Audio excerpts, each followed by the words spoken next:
Bonjour. Aujourd'hui, le sujet principal ici est la réparation des impacts pare-brise. Je veux vous montrer rapidement et brièvement en 4 étapes faciles comment réparer l'impact présent juste ici. 4 étapes. La première étape consiste à vérifier l'impact, à nettoyer l'impact. La deuxième étape sera de fissurer l'impact à l'aide du craqueur. La troisième étape consistera à effectuer la réparation principale sur l'impact. Et enfin, mais non des moindres, le processus de durcissement de la résine. C'est tout ce que vous devez savoir lorsque vous utilisez nos nouvelles mallettes et vous serez ensuite capable de réparer un impact. Commençons par la première étape. Ok, allons-y. Alors, ici nous avons notre loupe présente dans la mallette. Avec cette loupe, je suis capable tout d'abord d'allumer la lumière et ensuite, et c'est ce que vous allez voir maintenant à l'écran, nous pouvons facilement vérifier l'impact et voir s'il est réparable ou non. D'ailleurs, c'est une bonne chose de le montrer aussi au client final, au propriétaire de la voiture, à quel point un impact peut être grand et impressionnant. Pour la première étape, le nettoyage est également nécessaire. Donc, nous l'avons vérifié. De mon point de vue, c'est réparable.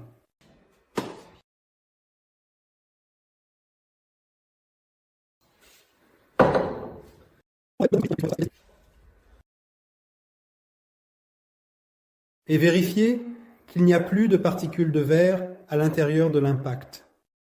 Et ensuite, nous sommes prêts à y aller. Étape 2, donc, nous l'avons nettoyé, tout va bien, nous l'avons vérifié. Et maintenant, il est temps d'utiliser le craqueur. Vous trouverez également dans la mallette une perceuse manuelle. Mais je dis toujours, percer moins, fissurer plus. À quoi sert de fissurer l'impact? C'est pour détendre l'impact pare-brise. Nous savons tous que pendant la réparation d'un impact, une pression est exercée sur l'impact pare-brise. Avec cette manière de réparer, la fissure de l'impact peut craquer et s'agrandir à cause de cette pression. Je peux enlever la tension ici avec cet outil. Aussi, je peux être sûr qu'après avoir fissuré l'impact pare-brise, s'il ne s'agrandit plus, il est donc officiellement réparable. Alors, comment l'utiliser? Celui-ci fonctionne comme un pointeau, mais ce n'est pas vraiment un pointeau. Et c'est important. C'est celui qui a un angle spécial ici, à l'avant, et une autre tension ici dans le ressort à l'intérieur, spécialement conçu pour fissurer les impacts. Nous allons directement au-dessus de l'impact. Ici, vous pouvez voir que je ne peux plus bouger l'outil où la pierre a frappé le pare-brise. Et maintenant, j'appuie une fois. Je peux le faire une fois de plus. Donc, rien ne s'est passé ici. Ça ne s'agrandit pas sur un des côtés. Nous avons quelques petites fissures supplémentaires. C'est tout, mais c'est parfait. Et rien de plus, rien de moins à faire maintenant en termes de préparation. Cela signifie que nous pouvons passer directement à la réparation. Ok, la préparation est terminée. Cela signifie que nous pouvons passer directement au processus de réparation. Comme vous pouvez le voir ici, j'ai déjà installé le miroir derrière le pare-brise. Par ce que, lorsque je place mon support, je vais couvrir l'impact et je ne pourrai pas voir ce qui se passe à l'intérieur de l'impact. Pour cela, j'ai besoin du miroir.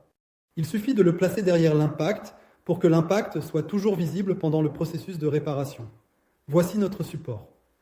Le support doit être placé au-dessus de l'impact pour que l'impact à réparer soit directement aligné avec le trou du support.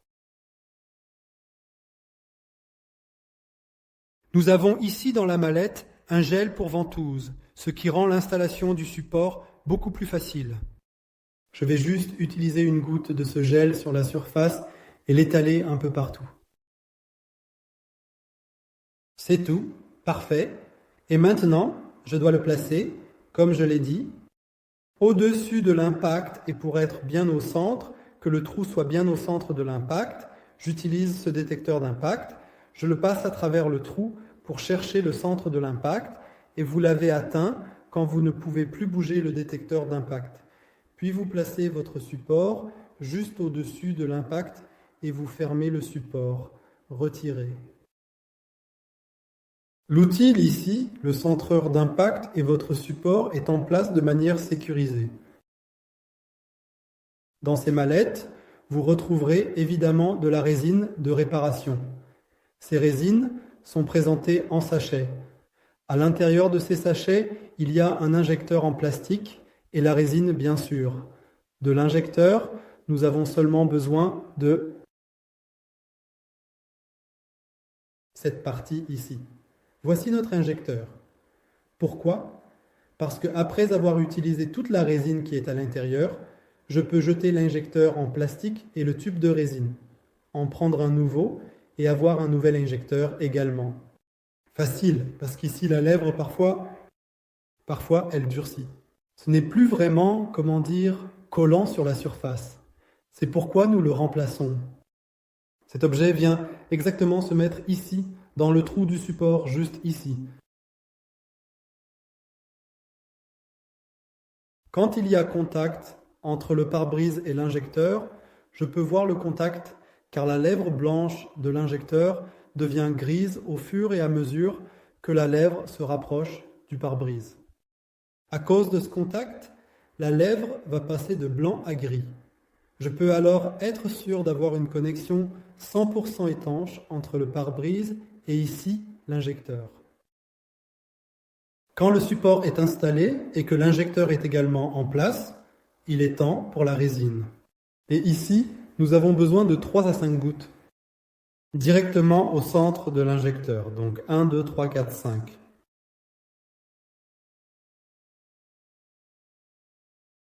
Voilà. Ensuite, je peux vérifier à nouveau si j'ai vraiment atteint le centre. Parfait.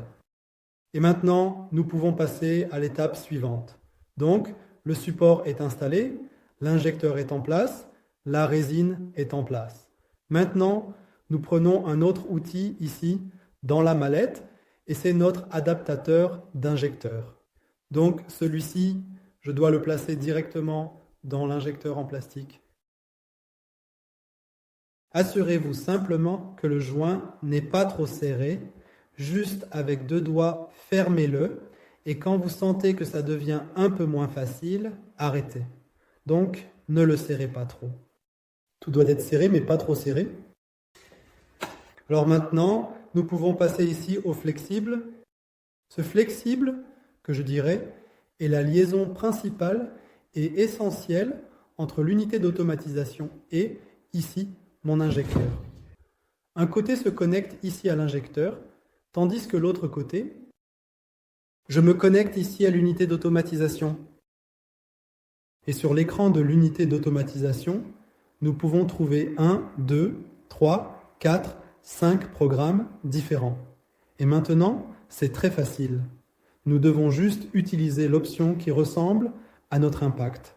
Dans notre cas, vous pouvez choisir celui-ci ou celui-là. Si vous avez plutôt une forme d'étoile, alors celui-là serait la bonne option. Vous voyez aussi le temps pour le processus de réparation ici. Celui-ci est une combinaison. L'impact prend le plus de temps. Nous utilisons celui-ci, qui est d'environ 11 minutes. Celui-ci dure 10 minutes, celui-ci 8 minutes 30. La seule chose que nous devons faire maintenant est d'appuyer ici. Maintenant, appuyons sur démarrer.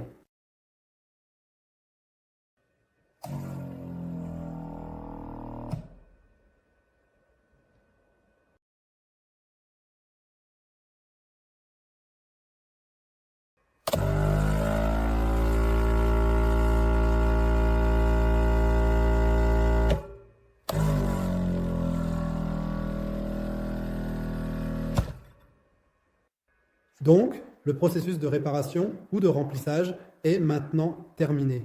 L'ordinateur vient de biper pour nous indiquer que le process est terminé. Et maintenant, voyons à quel point l'impact est bien rempli, parce que c'est quelque chose que nous pouvons voir, même si le processus de durcissement n'est pas encore terminé. Donc, c'est complètement rempli. Et je ne peux pas voir une seule fissure, même avec le miroir. Donc, c'est vraiment, vraiment bien. Lorsque ça se présente comme ça, je peux maintenant enlever le miroir ici. C'est l'étape suivante. Et ensuite, nous passons à la dernière des 4 étapes, le processus de durcissement de la résine. Dans la dernière étape, nous prenons ici une pellicule de durcissement qui ressemble à ça, parfaitement adaptée et dimensionnée pour un impact réparé. Et celle-ci, j'essaie juste ici de la placer sous le support, donc il faut ouvrir le support. Le reste de la résine va couler, mais ce n'est pas un problème. Et je place la pellicule, éloigne le support, prends mon chiffon microfibre et nettoie le surplus de résine autour de la zone. Le plus important est de ne pas toucher ni presser la pellicule, car si je le fais, j'appuierai sur la résine qui est à l'intérieur de l'impact. La seule chose que je fais, c'est que j'essuie juste autour de cette pellicule. Et maintenant, je sors ici la lampe UV. La lampe UV a un indicateur pour la batterie ici. Il y a un bouton. Si j'appuie dessus, je peux voir qu'elle est à moitié chargée. Et si j'appuie sur ce bouton, la lumière s'allumera pendant 90 secondes et s'éteindra automatiquement.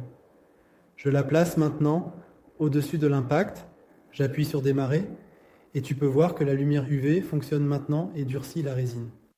L'impact, donc, entre-temps, pendant les 90 secondes du processus de durcissement, j'ai enlevé tous les outils et j'ai eu assez de temps pour tout nettoyer, tout remettre dans la mallette. Maintenant, je retire la lampe UV. Ici, dans la mallette, vous trouverez une boîte de lames.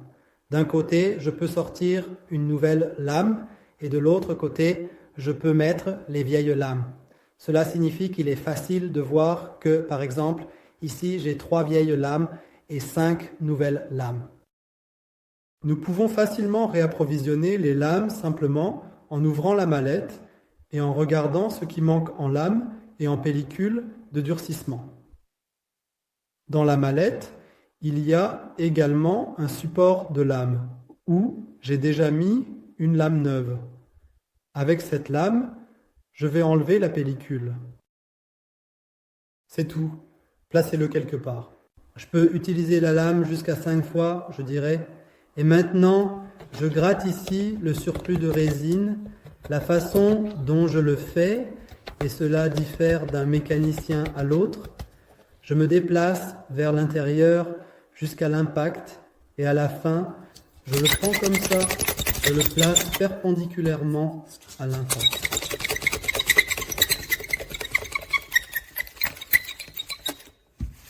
Voilà, c'est fait. Nettoyer. Et ça ici, non, désolé, ici c'est la partie visible de l'impact pare-brise. Juste un petit point sur le pare-brise. Ici, nous avons un autre, comme un défaut ou un petit éclat là-bas. Et aussi ici, vous avez quelques taches sur le pare-brise. C'est pourquoi ce petit point ne sera pas visible, disons, pour le conducteur ou le passager ou quelqu'un d'autre. Donc, c'est un très bon résultat, et si vous le faites de la même manière que je l'ai fait ici. En ces 4 étapes faciles, vous réussirez facilement devant le client. Merci de nous avoir écoutés.